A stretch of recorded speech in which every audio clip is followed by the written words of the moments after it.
ബഹുമാനപ്പെട്ട വൈദികരെ, പോരുക്കര കോളേജിലെ അധ്യാപകരെ, പോരുക്കര കോളേജിൽ നിന്നും പടിയിറങ്ങുന്ന വിദ്യാർത്ഥി സുഹൃത്തുക്കളെ, മാതാപിതാക്കളെ, സഹോദരീ സഹോദരന്മാരെ. നിങ്ങൾക്ക് കൈകളുണ്ട്, എന്നാൽ എനിക്ക് കൈകളില്ല. നിങ്ങൾക്ക് കാലുകളുണ്ട്, എന്നാൽ എനിക്ക് കാലുകളില്ല. നിങ്ങൾക്ക് അപ്പനുണ്ട്, അമ്മയുണ്ട്, എന്നാൽ എനിക്ക് അപ്പനും അമ്മയും ഇല്ല. ഒരുപക്ഷെ വല്ല നായ്ക്കളോ മറ്റു മൃഗങ്ങളോ ഒരു നേരത്തെ ഭക്ഷണത്തിനായി എന്നെ ഭക്ഷിച്ചേനെ. പക്ഷേ ദൈവം എന്നെ കൈവിട്ടില്ല. ദൈവത്തിന്റെ മാലാഖമാരായ സിസ്റ്റേഴ്സ് എന്നെ ഏറ്റെടുത്ത് സംരക്ഷിച്ചു.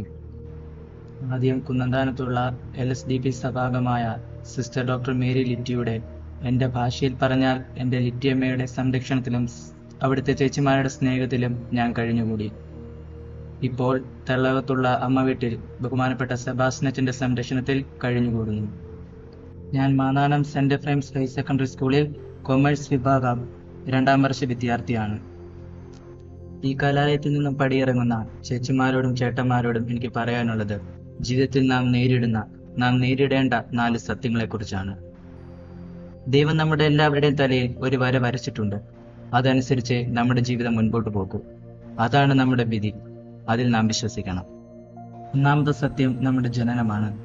നമ്മൾ ഓരോരുത്തരും ഇന്ന വർഷം, ഇന്ന മാസം, ഇന്ന ദിവസം, ഇന്ന സമയത്ത്, ഇന്ന സ്ഥലത്ത്, ഇന്ന മാതാപിതാക്കളിൽ നിന്ന് ജനിക്കുന്നു അല്ലെങ്കിൽ ജനിച്ചു എന്നുള്ളത് ദൈവനിശ്ചയമാണ്. എന്നെ എന്തുകൊണ്ട് അംബാനിയുടെ മകനായി ജനിപ്പിച്ചില്ല എന്ന് പരാതിപ്പെടുവാൻ നമുക്ക് ആർക്കും അവകാശമില്ല. എന്നെ എന്തുകൊണ്ട് കൈയും കാലും ഇല്ലാത്തവനായി സൃഷ്ടിച്ചു എന്ന് പരാതിപ്പെടുവാൻ എനിക്ക് അവകാശമില്ല. കാരണം ഇതെന്റെ തലവരെയാണ്. ഇത് നാം സ്വീകരിക്കണം. രണ്ടാമത്തെ സത്യം നമ്മുടെ ജീവിതാന്തസ്സാണ്. നമ്മുടെ ജീവിതത്തിൽ നാം എങ്ങനെ ജീവിക്കണം, നമ്മുടെ ജീവിതത്തിൽ നാം എന്ത് ചെയ്ത് ജീവിക്കണം എന്നത് ദൈവനിശ്ചയമാണ്. ഇവിടെ ഇരിക്കുന്ന എല്ലാവരും ഡോക്ടർമാരായ, അല്ലെങ്കിൽ ഇവിടെ ഇരിക്കുന്ന എല്ലാവരും കർഷകരായ, അല്ലെങ്കിൽ ഇവിടെ ഇരിക്കുന്ന എല്ലാവരും അച്ഛന്മാരായ, ഡോക്ടർമാരുടെ പണി ആര് ചെയ്യും? കർഷകരുടെ പണി ആര് ചെയ്യും? സമൂഹത്തിന്റെ ആവശ്യമനുസരിച്ച് ദൈവം ഓരോരുത്തർക്കും ഓരോ ജീവിതാന്തസ്സ് നൽകുന്നു. അത് നാം സ്വീകരിച്ചേ പറ്റൂ. BCAക്കും BComനൊക്കെ പഠിച്ച് നിങ്ങൾ പഠിച്ചതുമായി യാതൊരു ബന്ധവുമില്ലാത്ത ജോലിയിലായിരിക്കും ചിലപ്പോൾ പ്രവേശിക്കുക. അത് ദൈവനിശ്ചയമാണ്. അത് നിങ്ങൾ സ്വീകരിക്കാൻ പറ്റൂ. മൂന്നാമത്തെ സത്യം നമ്മുടെ വിവാഹമാണ്. നമ്മുടെ ജീവിതസഖിയായി ആര് വരും, നാം ആരുടെ കൂടെ ജീവിക്കണം എന്നുള്ളത് ദൈവനിശ്ചയമാണ്. നമ്മൾ എത്ര ബലം പിടിച്ചാലും അവരുമായുള്ള വിവാഹമേ നടക്കൂ. പുരുഷന് ദൈവം ജന്മം നൽകുമ്പോൾ അവന് വേണ്ടിയുള്ള സ്ത്രീയെ ദൈവം എവിടെയെങ്കിലും കരുതിയിരിക്കും. ഈ അടുത്ത കാലത്ത് തിരുവനന്തപുരത്തുള്ള ഒരു പയ്യൻ കണ്ണൂരുള്ള ഒരു സ്ത്രീയെ വിവാഹം കഴിച്ചു. അവന് തിരുവനന്തപുരത്തെ പെണ്ണ് കിട്ടാഞ്ഞിട്ടാണോ, അല്ലെങ്കിൽ അവനടുത്ത് ഏതെങ്കിലും ജില്ലയിൽ നിന്ന് പെണ്ണ് കിട്ടാഞ്ഞിട്ടാണോ?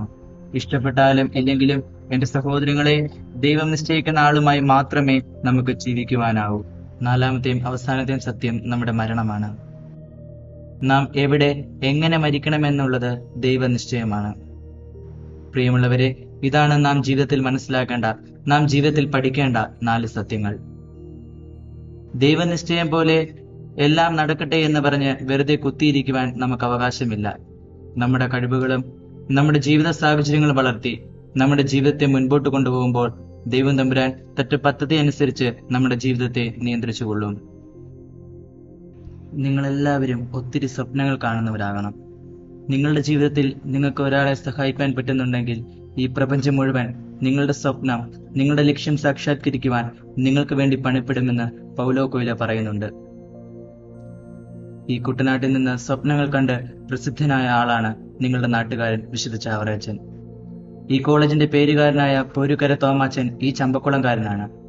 പ്രസിദ്ധ സാഹിത്യകാരൻ തകഴി ശിവശങ്കരപിള്ള ഈ UP സ്കൂളിൽ പഠിച്ചിട്ടുണ്ട്. അവർക്കൊരു സ്വപ്നമുണ്ടായിരുന്നു. ആ സ്വപ്നങ്ങളുടെ പിന്നാലെ അവർ പോയി. യാതൊരു സൗകര്യങ്ങളോ യാതൊരു സാഹചര്യങ്ങളോ ഇല്ലാതിരുന്ന ഈ കുട്ടനാട്ടിൽ നിന്നും അവർ ലോകപ്രസിദ്ധരായി. ഒന്നിനും നിങ്ങൾ തോറ്റുകൊടുക്കരുത്. ചമ്പക്കുളമല്ല നിങ്ങൾ ഉദ്ദേശിക്കുന്ന ലോകം. കുട്ടനാടല്ല, ആലപ്പുഴ ജില്ലയല്ല, കേരളമല്ല, ഇന്ത്യയല്ല, അതിനപ്പുറത്ത് മറ്റൊരു ലോകം ഉണ്ട് എന്നുള്ള സത്യം നിങ്ങൾ മനസ്സിലാകണം. ഈ ലോകം കടുത്ത മത്സരങ്ങളുടേതാണ്. പിടിച്ചു നിൽക്കണമെങ്കിൽ കടുത്ത മത്സരങ്ങൾ നടത്തിയേ പറ്റൂ. നമ്മുടെ ജീവിത സാഹചര്യങ്ങളും നമ്മുടെ കഴിവുകളും വളർത്തിയെടുത്ത് വികസിപ്പിച്ച് ഈ ലോകത്തോട് നമ്മൾ പൊരുതണം.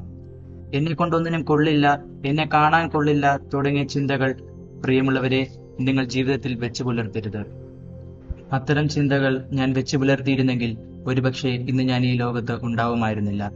എനിക്കെല്ലാം സാധ്യമാണെന്ന ചിന്തയോടെ ജീവിതത്തെ മുൻപോട്ട് കൊണ്ടുപോവുക. നെഗറ്റീവായിട്ടുള്ള ഒരു ചിന്തയും നിങ്ങളുടെ ജീവിതത്തിൽ ഉണ്ടാവരുത്.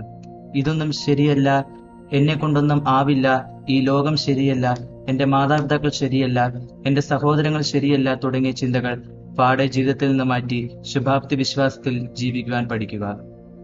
നിങ്ങളുടെ ഒരു സഹോദരന്, സഹോദരിക്ക് അല്ലെങ്കിൽ ആർക്കുമാവട്ടെ നിങ്ങൾ ഒരു ഉപകാരം ചെയ്യാൻ, ഒരു സഹായം, ഒരു നന്മയെങ്കിലും ചെയ്യാതെ മുൻപോട്ട് പോകരുത്. നിങ്ങളുടെ ഒരു പ്രോത്സാഹനത്തിന്റെ ഒരു വാക്ക്, ഒരു പുഞ്ചിരി, ഒരു തലോടൽ, സാരമില്ല ഞാൻ നിന്റെ കൂടെയുണ്ട് എന്നൊരു വാക്ക്, ഇങ്ങനെ എന്തെങ്കിലും ഒരു സഹായം, ഒരു നന്മയെങ്കിലും ചെയ്താൽ നിങ്ങളുടെ ജീവിതം ധന്യമാകും. വിശുദ്ധ ചാവറയച്ചൻ പറയുന്നത് പോലെ, നിന്റെ ഒരു ദിവസത്തിൽ ഒരു നന്മ, ഒരു സഹായമെങ്കിലും നീ ചെയ്യുന്നില്ലെങ്കിൽ നിനക്ക് അത്താഴം കഴിക്കുവാൻ അനുവാദമില്ല. മറ്റുള്ളവരുടെ സഹായങ്ങളും മറ്റുള്ളവരുടെ നന്മകളും കൊണ്ടുമാണ് ഞാൻ ജീവിക്കുന്നത്. എന്നെ എന്തിനിങ്ങനെ സൃഷ്ടിച്ചു ദൈവമേ എന്ന് പല നിമിഷങ്ങളിലും ദൈവത്തോട് ചോദിച്ചിട്ടുണ്ട്. എന്നെ സൃഷ്ടിച്ചപ്പോൾ എന്തോ മാനുഫാക്ചറിങ് ഡിഫക്റ്റ് പറ്റി.